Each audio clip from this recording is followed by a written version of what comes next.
Hello and welcome to Kitchen Counter Crafts. If you like this video, would you please like, comment, share, and subscribe. So today I have two pens that look almost identical, and I actually had to do a lot of research to figure out what is the deal. But this one is a Pilot Capless, and I love the mustard color, and I absolutely love the retractable nib. And I actually got it at it's available on Amazon as at the time of filming this video, and it's about, I want to say 90 bucks, something like that. And so, but I got actually a great deal. I found it with the nib kind of messed up, and so I got an even better deal than that on this one. However, when I first got it, I was flipping out because I know it says Pilot Japan on it, and I thought that I had a Vanishing point that was like a $200 pen that I got a steal of a deal on. So came home, was super excited, and then really kind of took the pen apart to see what was going on. Of course, the nib was an issue on it, but I could not figure out anything that would say that this was not a $200 pen. So I'm gonna just show you up close. Let me see if I can get in here. So on here, it tells you that it's a fine, but there is absolutely no marking that it's a 14 karat gold nib. So here's just the back side of it. It's a really neat looking pen. I have some glue on my hand still from another project I was working on. And it also has a Con 40. So now I'm gonna be blurry. Sorry about that. There we go. So anyway, so I was actually very perplexed because I thought, wait a minute, this doesn't have a gold nib. So what's the deal? Oh, by the way, when you put it in, it's got this little thingy here that matches up with this. So you pop it in. It's actually very easy to do. I'm gonna, I was gonna say gas up, but I'll ink up this one and show you as well. So this one is not a 14 karat gold pen, but this one is. And I'm gonna just show you both of these side by side. They're identical. So, I mean, identical other than color, you know, of course, one's silver, one's blue, one's gold, one's blue, one's yellow. Otherwise, in terms of the body, it's identical. So same exact clip, two bands here, the kind of the mechanism, and then both say Pilot Japan over here. So what gives, right? So let me take this one apart and I'll show you.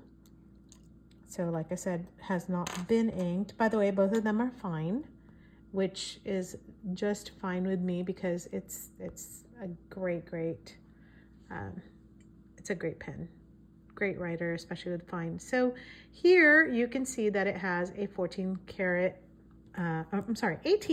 mark. Let me get this one out too.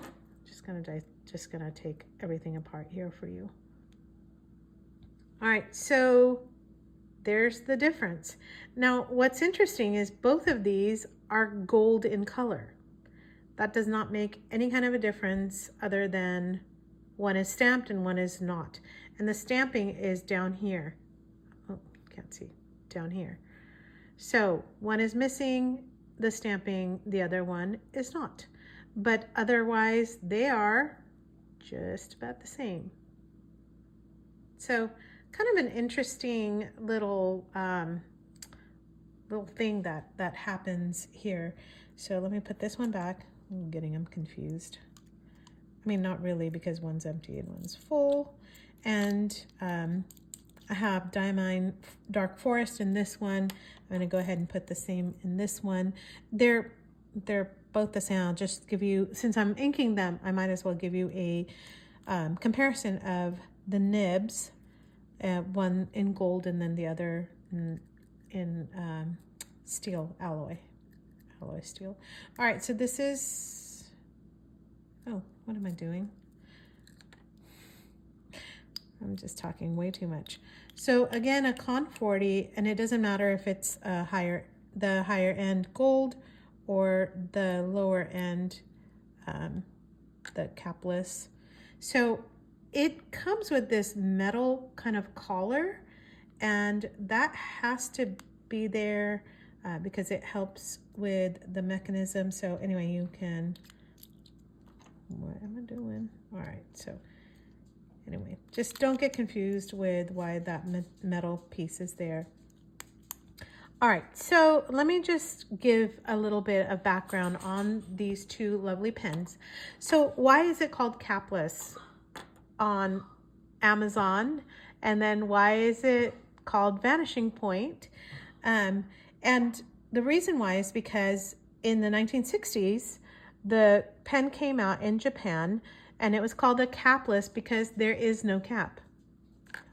Totally makes sense, right? So the Vanishing Point is actually the name of the model, and on different sites it says like it's the name of the American model, whereas it's still called capless in Japan.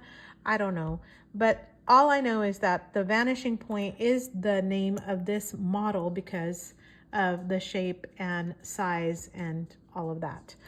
Now, you also have a Decimo. That's also the name of a model. It's still a capless because it indicates that it's the push button has no cap that you're taking off. And then there's also one more. It's called the Fermo, F-E-R-M-O, and that's like a push and a twist. And that's not readily available. I think people said you can find it in eBay, you know, all that. And just in case you were wondering why did I use a syringe, it's because in the Con 40 you can get just a tad bit more ink, and I like to kind of maximize all of that. So, okay. So, again, these are both Vanishing Points. The gold nib is going to cost somewhere around 200-ish. This one is going to cost you half the price. Now, the difference, of course, is that this has the 18 karat nib. And so the performance on the nib, of course, is going to be better. But let's do some writing samples, and then that way we can compare apples to apples because they're both fine nibs, as I mentioned. So the first thing to notice is that the clip is here where you write, and people wig out about it on different sites, and really there's not anything to that other than I kind of like it because it helps me to not twist my pen. Sometimes I turn it without knowing, and that's just a little thing. Uh-oh, I just filled it, so it's not writing. All right, hold on. Not sure why I got a hard start on it, other than this has not been inked for a long time, so maybe that's why. But here we go. So this is the Pilot Vanishing Point in the fine nib, and this one is the 18K. And let me get this out of the way. So this has Diamine Dark Forest, and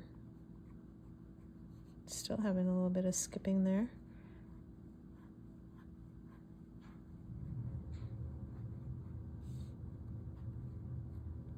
So I won't do a writing sample on this just because I'm running out of room, but I will on the Rhodia dot pad. All right, and this one is the same.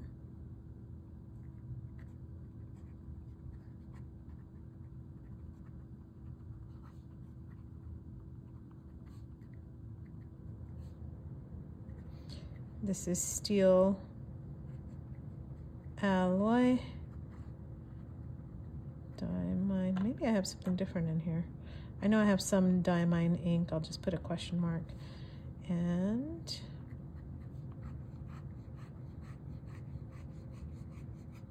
okay, so on bad paper, you can't quite tell what the difference is here, but I'm going to compare. Actually, what I'm going to do is grab this one, just make a few scribbles so that you can maybe see. I'll put 18K by this one. So there's relatively no difference whatsoever between the lines. This is just feathering and bleeding a little bit more than this one, even though they're Diamine inks. This one seems to have a little bit more bounce to the nib than that one. That one just seems very hard and stiff, but that's given, right? It's a steel nib, so of course that's how that's going to be. So that actually does not surprise me at all. So let's go here with this one first. So Pilot Vanishing point 18K, fine.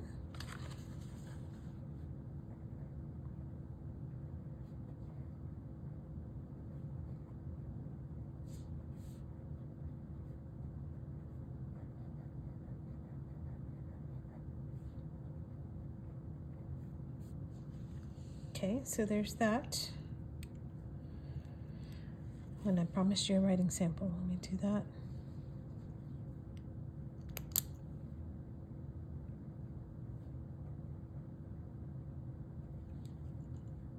Let's see, there we go.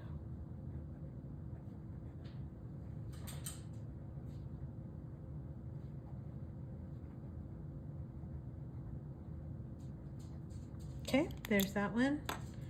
And then here is the cheaper version of the pen.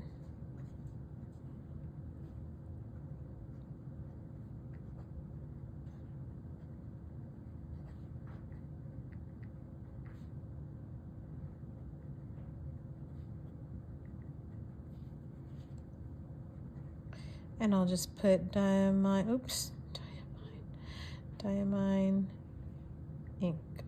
There we go. And then it looks like deep dark brown is what it looks like to me. Brown fox jumps.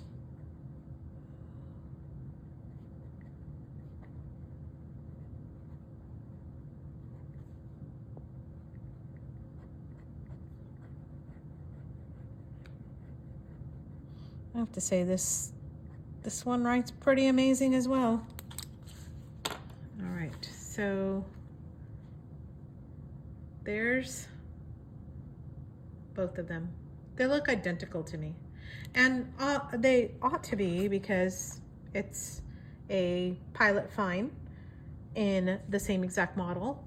But what's going to be different is going to be your writing experience with an 18 karat gold nib and also the steel alloy nib.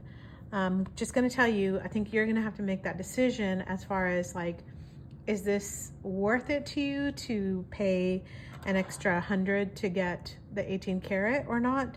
I mean, it tends to hold its value, does not go down in price, whereas the steel is gonna give you really great performance, but it's going to be, of course, not as valuable. So maybe, you know, resale, you can kind of take a look at that and think about it in that term.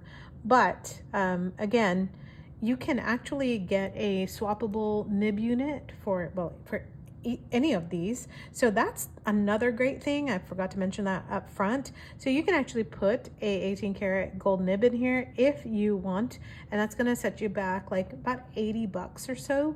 So I'm going to just say that if you tend to do that, it's still cheaper to get the steel and then a nib unit, and maybe you can even, you know, swap out, decide get a fine for one and an extra fine for something else. But you can also do that here. So I don't know, what do you think? Would you just leave me some comments and tell me what you think about that? Is it worth getting the extra? Do you have one? Which one of these do you have? Which one of these do you want? And what you think about the review. I'd love to hear it. Thanks. Until next time. Bye.